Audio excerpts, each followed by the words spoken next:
Tapi kita mesti memahami bahwa Pak Jokowi itu adalah orang yang PR banget.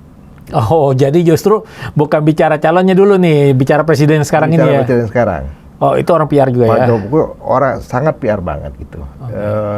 Mungkin kita bisa lihat pada waktu Pak Jokowi berangkat dari Solo, dari kota Solo ke Jakarta. Ada namanya SMK, mobil SMK. Mobil SMK. Kita nggak usah tanya tuh mobil itu sekarang atau nggak ada, itu nggak penting. Tapi si mobil SMK ini, kalau bahasanya kita adalah PR stunt, Bang. PR stunt. Atau publicity stunt gitu. Publicity stunt.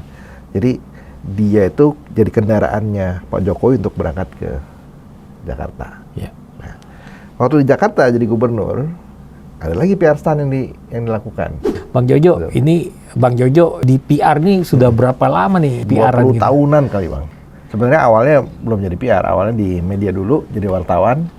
Lulus dari kuliah tuh wartawan dulu 6 tahun. Nah, baru terus kita hijrah ke PR.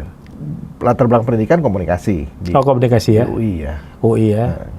Memang karena senang nulis. Ya. Jadi masuknya ke komunikasi, terus kemudian keluar dari komunikasi ya. Pekerjaan tulis menulis kan pekerjaan wartawan, jadi masuk dulu ke sana. Saya pikir saya nggak ngeliat bahwa di masa depan saya akan jadi seorang Gunawan Muhammad. Udah saya banting setir aja. Ya. Nah, banting setir paling dekat memang di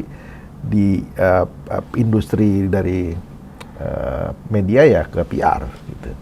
Nah, saya masuk ke PR. Halo guys, Assalamualaikum warahmatullahi wabarakatuh. Selamat pagi, siang, sore, dan malam. Jumpa lagi dengan Zulfikar Dahlan dengan Tanya Ahlinya guys. Hari ini sama siapa? Bahas apa? Kita lihat dulu yang satu ini. Yang sangat penting.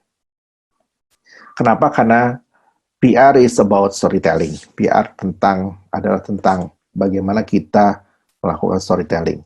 Bedanya PR sama advertising kan cuma S sama T. Advertising to sell the story, PR is how to tell the story gitu. Jadi bedanya cuma satu huruf. Halo, saya Jojo S. Nugroho. Saya Ketua Umum Asosiasi Perusahaan PR Indonesia (APPRI) dan Managing Director Imogen PR. Saya hadir di acara IABC Conference yang pertama hari ini. Halo guys, balik lagi nama gue ya, gitu ya, Zulfikar Dahlan, Tanya Ahlinya. Ini kita mau ajak teman-teman ngobrolin apa? Soal PR, ya, public relation atau hubungan masyarakat. Kita cari nih, ubek-ubek nih, dapet nih, jagonya nih. Namanya Bang Jojo. Tergantung tempatnya guys, ternyata. Ada kadang-kadang panggil Bang, ada panggilannya apa? Mas om. Atau om. Aduh, bisa jelasin nggak itu? Itu kenapa bisa ada 3 panggilan itu tuh? Kalau di Ikatan Alumni saya dipanggil Bang. Bang ya? Kan? Ya. Kalau di kampus Mas Mbak kan, jadi ya. Mas. Kalau di teman-teman praktisi PR saya dipanggil Om. Waduh, jadi ada panggilan khusus ya. Jadi itu semacam trademark juga ya, semacam trademark. Ini ya, itu ya ada. Jadi udah tahu nih. Branding ya. Jadi oh ini teman-teman Ikatan Alumni nih gitu. Kalau udah panggil Bang gitu ya gitu. Wah keren. Bang Jojo. Kalau gue panggilnya Bang aja deh gitu ya. Bang Jojo. Bang Jojo, ini Bang Jojo di PR nih sudah berapa lama nih? Dari tahun berapa nih main PR-an 20 tahunan kali, Bang. 20 tahunan ya, Bang. Waduh, asik banget ya kayaknya ya dunia PR ini ya. Sebenarnya awalnya belum jadi PR, awalnya di media dulu jadi wartawan. Lulus dari kuliah tuh wartawan dulu 6 tahun. Nah, baru terus kita hijrah ke PR. Oh, 6 tahun ya gitu. Latar belakang memang PR ya, Bang? Latar belakang pendidikan komunikasi. Komunikasi ya? UI ya. UI ya. Nah.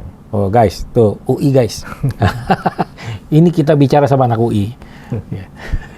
Ya, lanjut. Ya, jadi 6 tahun memang karena senang nulis. Ya. Jadi masuknya ke komunikasi, terus kemudian keluar dari komunikasi ya. Pekerjaan tulis menulis kan pekerjaan wartawan, jadi masuk dulu ke sana. Nah, tapi sepertinya kalau untuk bicara soal karir ya, karir wartawan itu kan profesi ya. Ya. Jadi kalau mau bicara soal karir, saya pikir waktu itu saya mikir apakah saya bisa jadi seorang Gunawan Muhammad gitu. Wah, ininya patternnya langsung Iya. Gunawan Muhammad ya. Kalau mau wartawan kan ngomongin pasti Gunawan Muhammad kan. Ya, udah top. Saya kira saya nggak punya jalur tuh ke sana gitu. Jadi saya pikir saya nggak ngeliat bahwa di masa depan saya akan jadi seorang Gunawan Muhammad. Ya udah saya banting setir aja. Ya. Nah, banting setir paling dekat memang di industri dari media ya ke PR gitu. Nah, akhirnya saya masuk ke PR. Masuk ke PR ya. Ya. Itu dunia katanya banyak ceweknya ya. Maksudnya sebagian besar PR itu wanita ya gitu ya. Dibandingkan pria mungkin kenapa ya gitu? Itu bisa nggak salah tuh. Hah? Nggak salah tuh Bang Zul. Emang nggak salah? Nggak salah. Ya. Saya kuliah 54 orang, Ya. cowoknya cuma 7. Waduh, milih dong. Belum aja Waduh, dapet bukan aja. dipilih, milih ya bos. Sampai sekarang begitu. Nggak sampai sekarang ya, konstan ya gitu. Jadi di antara Memang 54 orang tuh di apa namanya itu kuliah komunikasi pasti kebanyakan cewek. oh kebanyakan cewek ya. Apa? cowok. Memang minatnya cowok kurang atau gimana?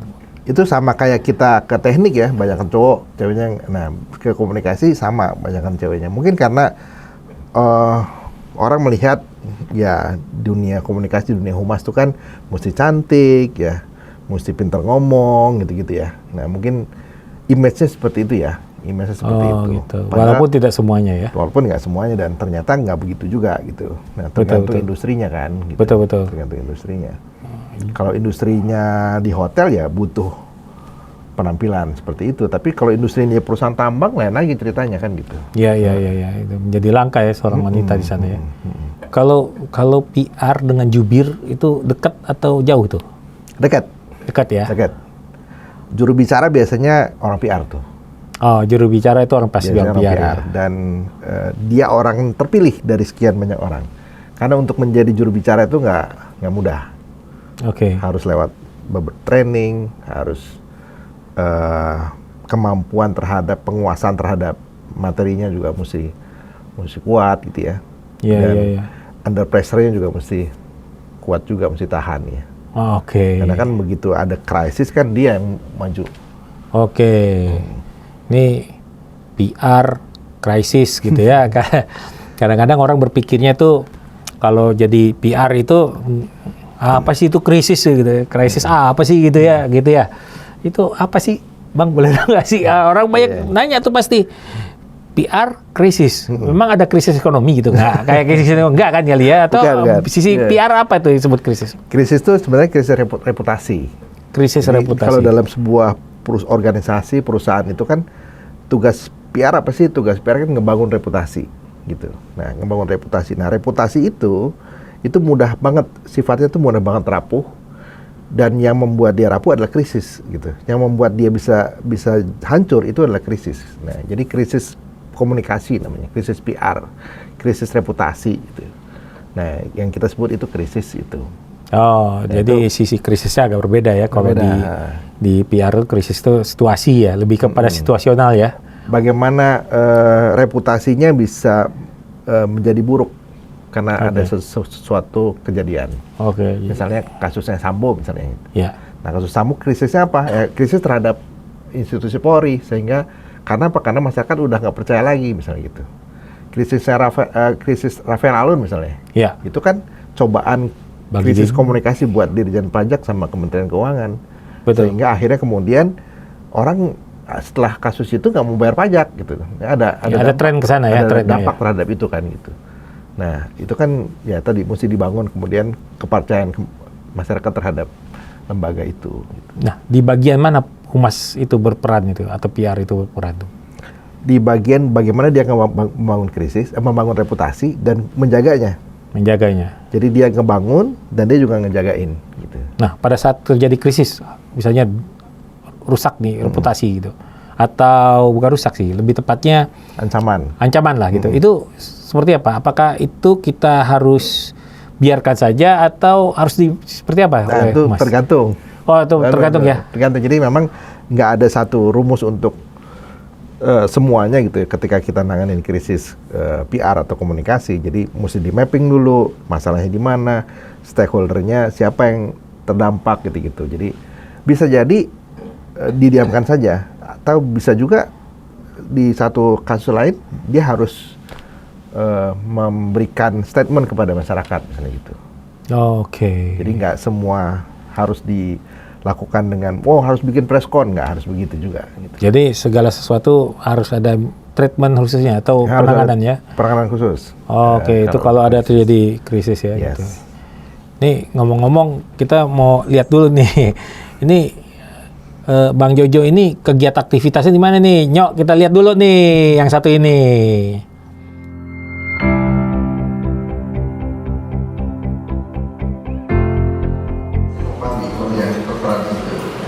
Dan tidak mungkin ada limbah pabrik karena sudah sertifikasi halal ini.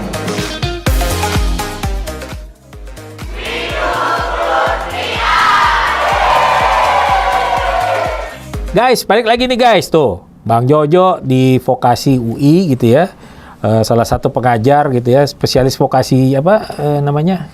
Humas, ngajarin mata kuliah humas. Mata kuliahnya humas guys, jadi kalau mau cari Bang Jojo adanya di Universitas Indonesia. Ya, itu ada di Depok guys. Depok atau di mana? Di Depok ya? Depok. Oh iya, jadi main-main ke Depok kalau mau ketemu Bang Jojo. Iya nggak? Bang Jojo, ini sekarang kan ada industri 4.0. Kemudian next step gitu ya, sudah di Jepang gitu ya, yang di 5.0 itu apa ya? Sama industri 5.0 atau Sama, gimana? Ya, 5.0 ya. Artificial intelligence kali kalau sekarang. Oh, lebih ke artificial intelligence. Gue suka ribet tuh. Artificial intelligence ya. AI. Kalau cepat susah.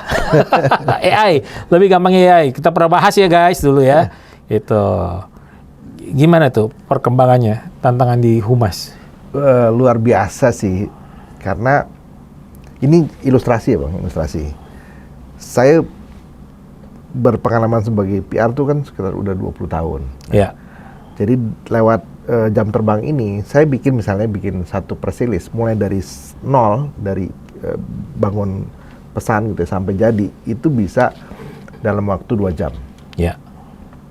Nah, kalau anak baru lulus mungkin bisa 2 hari atau 3 hari gitu. Betul. Nah, saya bisa bikin dalam waktu 2 jam dari mulai nggak ada sama sekali sampai selesai, sampai finish. Nah, dan saya berlomba tuh sama AI. Kira-kira si AI bisa bikin berapa lama nih gitu untuk bikin satu press release jadi. Nah, saya coba, saya kotak-kotak, tebak nggak sampai 1 jam. Hitungannya menit, 5 menit Bang. 5 menit rapi. Rapi 5 menit. Kalau sama nyiapin bahannya 10 menit lah. 10 menit ya, karena kan kita mesti input. Masih kasih promnya ya. Ya, prom-promnya itu mesti kita masukkan dulu ya. Itu luar biasa. Wow, Itu kecepatannya ya. Kecepatan luar biasa, dan itu saya bilang udah, ini udah nggak bisa ditandingi lah. Oke. Kecepatan teknologi. Tapi apakah gini, Bang Jaya, ini tantangannya bagi orang kan ChatGPT dan kawan-kawan ya gitu ya, AI itu ya, bahwa itu menyelesaikan suatu solusi di mana orang nggak perlu belajar ilmu, udah bisa melakukan itu. Apa seperti itu? Atau harus kita tetap belajar ilmunya? Kayaknya Kita mesti belajar ilmu. tetap harus belajar ilmunya ya gitu saya ya. belajar 2 bulan tuh ngurusin AI. Sampai hari ini, tadi saya kasih juga ke Bang Zul ya, Ya. linknya. Jadi saya bikin robot PR. Jadi robot master PR. Jadi bisa tanya apa saja di situ tentang PR, dia akan bisa jawab. Itu Bang Jojo yang buat. Saya ngedevelop ya.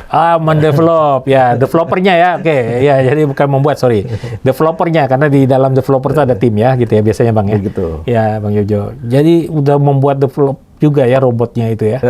Dan itu sebenarnya kan ngebantu kerjaan ya, membantu kerjaan kita. Jadi Ya. sebenarnya dia jadi teman. Jadi Betul. jadi teman pekerjaan. Jadi beberapa pekerjaan yang rutinitas, yang butuh nyari insight, nyari riset, itu bisa dilakukan sama si robot ini. Betul. Desktop riset, kita nggak usah lagi googling, kasih ke robot, kasih promnya, Dia langsung keluar. langsung. Mau bikin presentasi, udah ada bahannya, kasih ke robot, dia bikin PowerPoint-nya kayak gitu. PowerPoint-nya langsung jadi. Jadi PowerPoint-nya, masukin ini Oh ngeri. jadi. Mempermudah, bagus ya. Tapi tetap kan kuncinya kan prompt. Kalau nggak promptnya salah, Nggak bisa. sama. Karena kalau promptnya bodoh, maka robotnya akan jadi bodoh. Oh, Dia Oke, nggak akan tetap harus paham. ada belajar Tetap ilmunya belajar ya ilmu gitu ya. prompt-nya. Seperti Belajar ilmu bagaimana supaya robot tuh mengerti apa yang perintah kita. Iya. Gitu, yang Jadi kita Bang mau. Jojo aja buat AI aja belajar paling nggak 2 bulan tuh guys. Nggak ada tuh instannya gitu ya. Nggak ada Jadi instan. paling nggak mesti belajar dulu Mesti ya. belajar dulu. Ya gitu ya. Kadang ukurannya juga harus belajar kan. Nggak ada yang nggak sesuatu yang tanpa belajar ya gitu Bang. Dan semua apa namanya itu berkembang terus ya. Jadi artinya AI-nya kan banyak juga tools-toolsnya. Jadi kita tahu ChatGPT. Sekarang ada DAL-E, ada lagi yang macam-macam gitu. Yang lain-lain tuh banyak banget sekarang dan kita mesti pelajarin semuanya. Gitu ya. Dan itu ngebantu kerjaan kita ya. Artinya walaupun saya nggak merasa bahwa PR itu akan tergantikan, industri kami itu tidak tergantikan karena banyak hal yang kemudian robot tidak pahami. Misalnya bicara soal yang tadi krisis, Bang Zul. Krisis itu secara teori mungkin dia paham si robot ini. Tapi bagaimana kemudian hubungan antar manusia nih? Apalagi konteks budaya, konteks local wisdom, itu robot nggak tahu. Bagaimana kita memahami manusia, itu robot nggak tahu. Ya, baik. Memang kalau kita lihat banyak yang mengkhawatirkan gitu ya bahwa akan tergantikan. Tetapi ada hal-hal yang tentunya satu ya, mungkin rasa ya, itu yang beda ya. Mereka tidak bisa merasakan. Mereka hanya berdasarkan perintah. Betul. Gitu ya. Walaupun nanti nggak tahu ya ke depannya gitu ya. Dan hubungan antar manusia itu kan kompleks ya. Iya. Kompleks. Betul. Ada hubungan yang itu yang agak membedakan gitu ya. Mereka mesti punya multivariannya udah luar biasa. Luar biasa. Jadi ada kita menyebutnya simbol ya.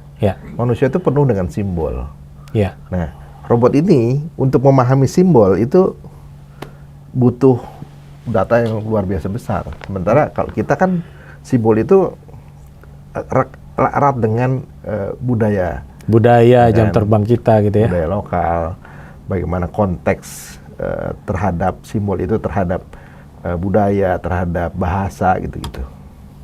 Nah, itu robot belum sampai ke sana tuh. Jadi robot belum sama sekali sampai ke sana. Karena tadi simbol kan benar kata Bang, ada rasanya di situ, ada rasa. Ya, rasa yang membedakan gitu ya. Ini kalau lihat dari CV-nya Bang Jojo nih juga Ketua Umum APPRI.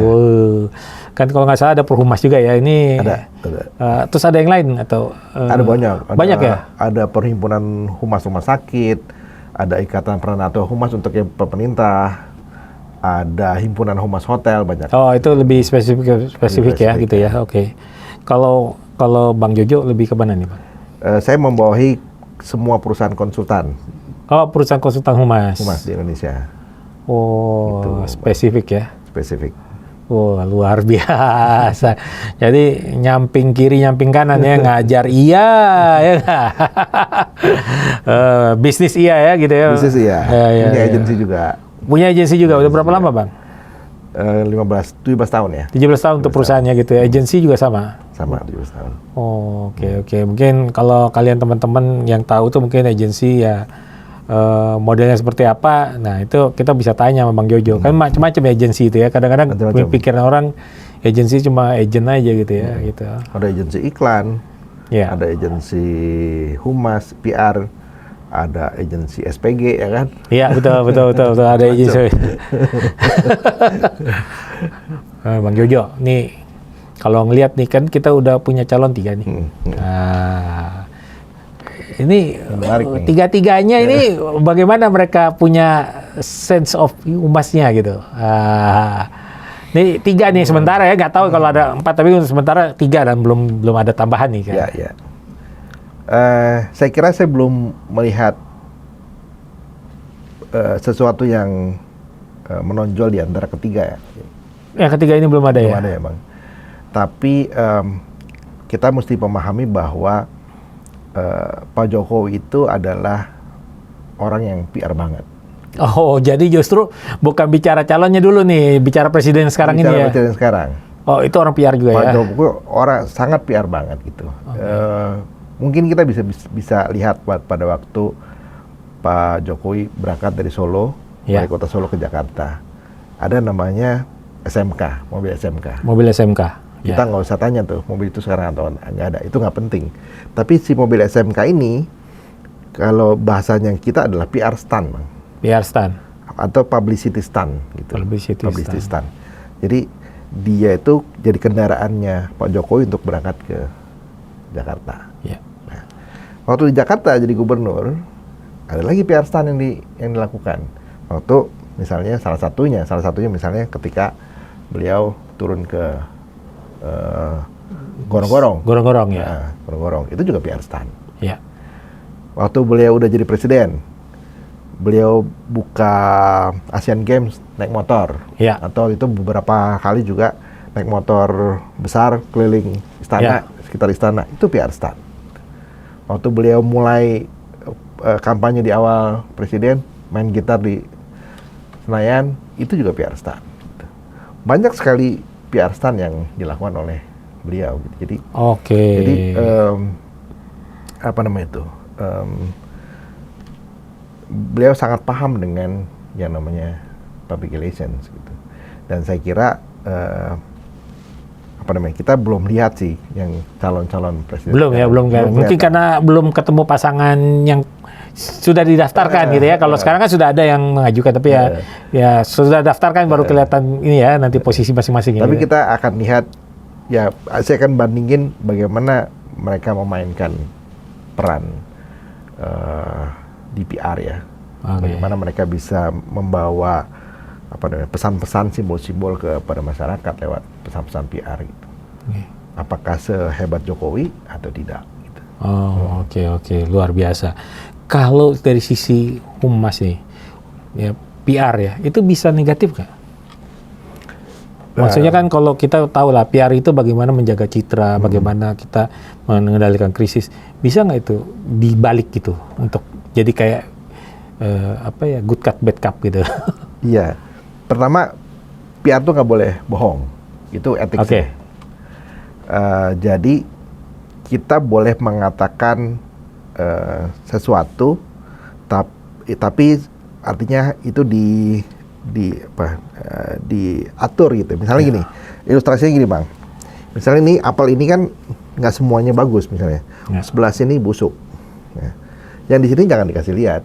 Yang dikasih lihat adalah sisi baiknya. Sisi baik dari perusahaan atau. Betul. Nah, jadi sisi baik yang diperlihatkan. Yang sisi busuknya enggak. Tutup. Nah, tidak diceritakan. Tidak diceritakan. Ya. Tapi dia menceritakan hal yang benar dan jujur, karena apa? Ini yang diceritakan kok yang baik-baiknya gitu. Yang buruknya ya kita masih perbaiki nih gitu. Betul. Nah, kira-kira seperti itulah. Jadi sudut pandang ya ini kaitannya. Tell the truth but not apa namanya? Not the whole truth. Tell the truth but not the whole truth. Kira-kira gitu. Kasih yang yang sewajarnya saja yang perlu disampaikan.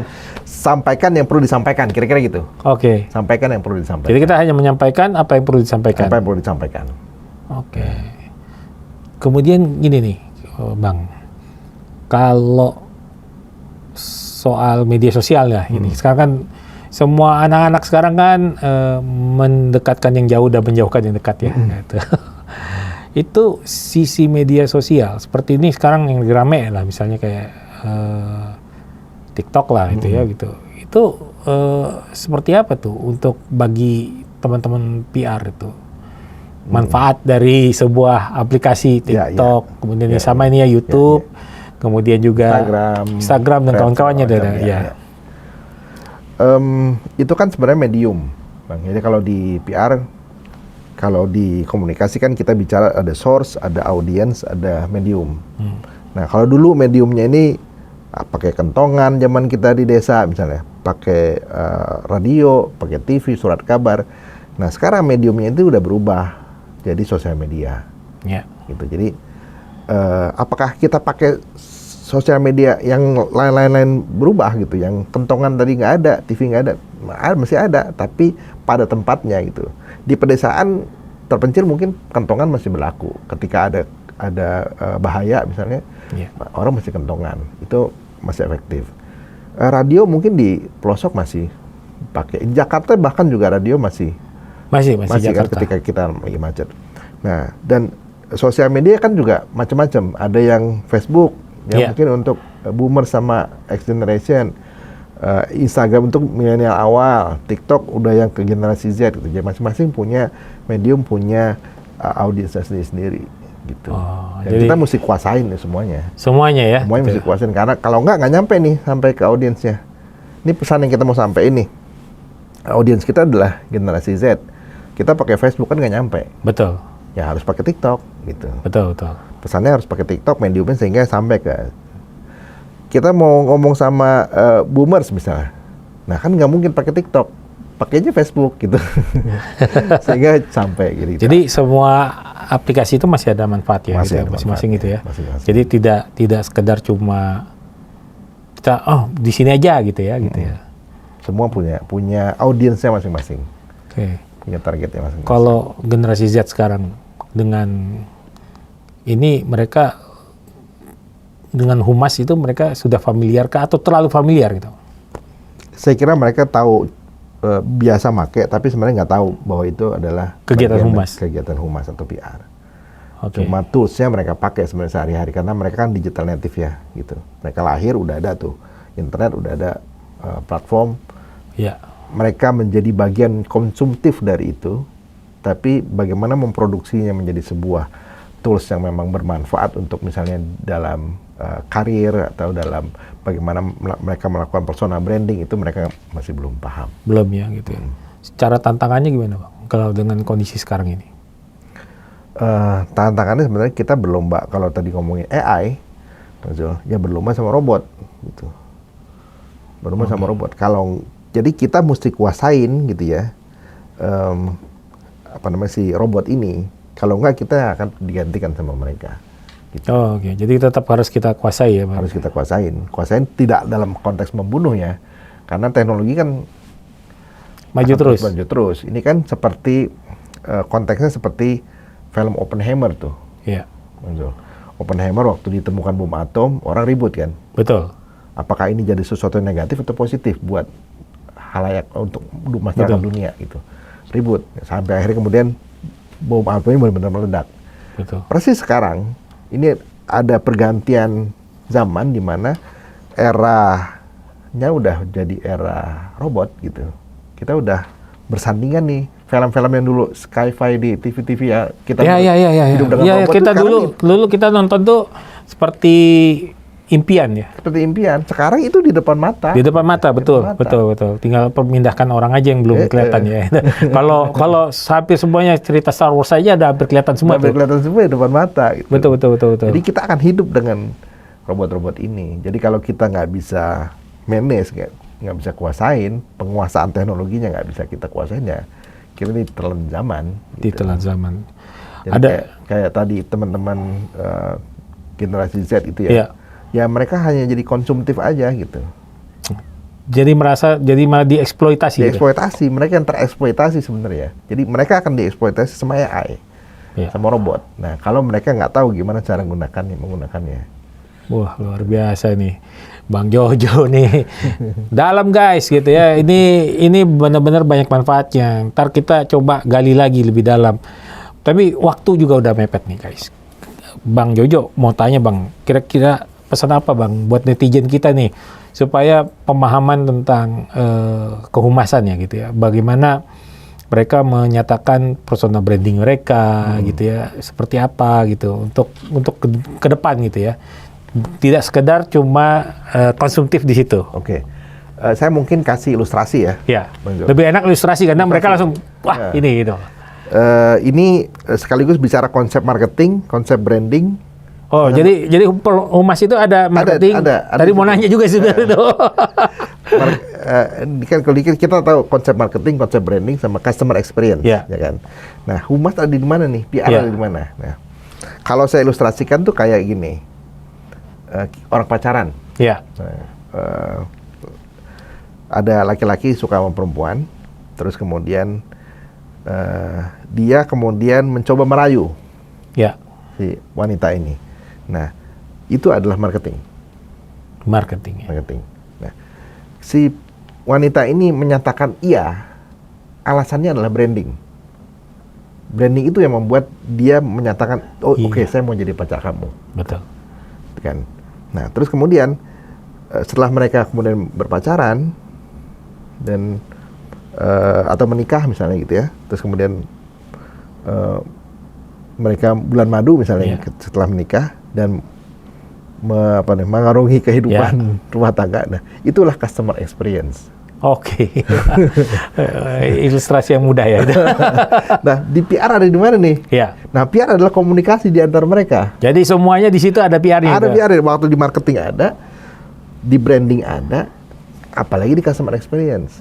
Nah, ada PR itu. Karena itu komunikasi dua arah si PR-nya itu. Ya, ya. Bagaimana ada source, ada audiensnya, ada mediumnya gitu. Ya, ya. Nah, itu ada di sana semua. Oke, Kira-kira gitu, Bang. Oke. Kalau dalam kehidupan kita ya, jadi bagaimanapun itu kita nggak akan lepas dari PR sebenarnya. Jadi bukan hanya di kelembagaan, bukan hanya di perusahaan, tapi sebenarnya di sehari-hari kita mempraktikkan itu. Nah, kalau misalnya gini Bang, ini agak sedikit ini, yang lagi rame nih, social commerce dengan e-commerce gitu. Pemerintah tidak berkenan kelihatannya dengan social commerce ya gitu ya. Medsos e-commerce dengan sosial ini harus istilahnya ya.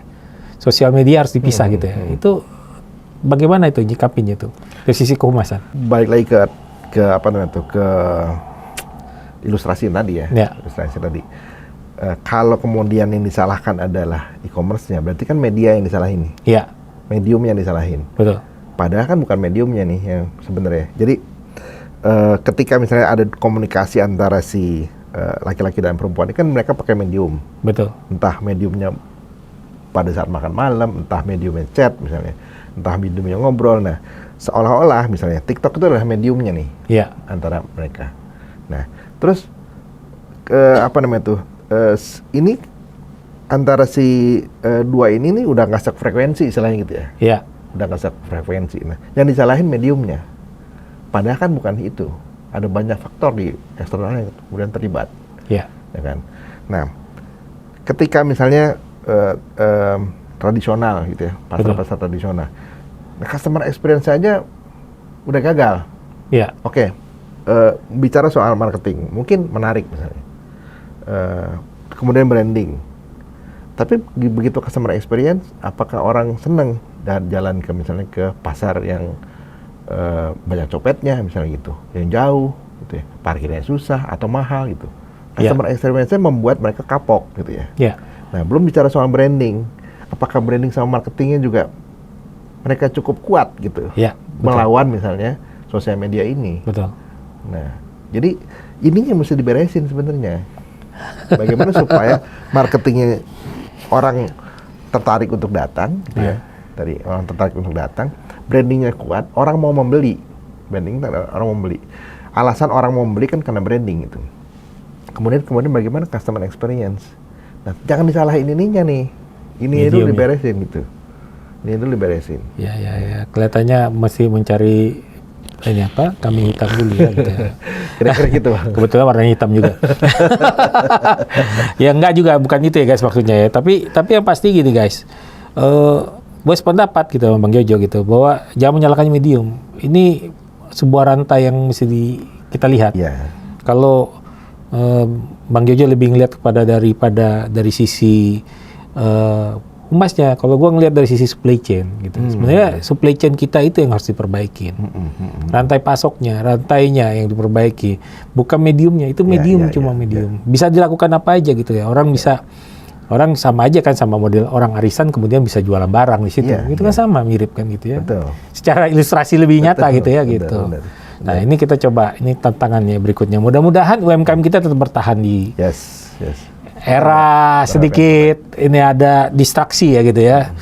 Oke guys, buat teman-teman semua ya, kita sudah ngobrol bareng sama Bang Jojo. Jangan lupa nanti kalau kalian mau main-main, ada di Universitas Indonesia Bang Jojo ini. Spesialis humas.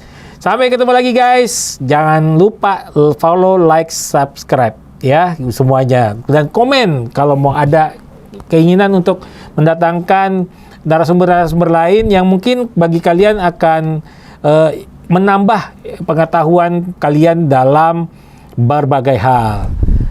Yuk, sama-sama ikutin terus Zulfikar Dahlan, Tanya Ahlinya. Sampai jumpa lagi. Wassalamualaikum warahmatullahi wabarakatuh. Selamat pagi, siang, sore, dan malam. Aduh.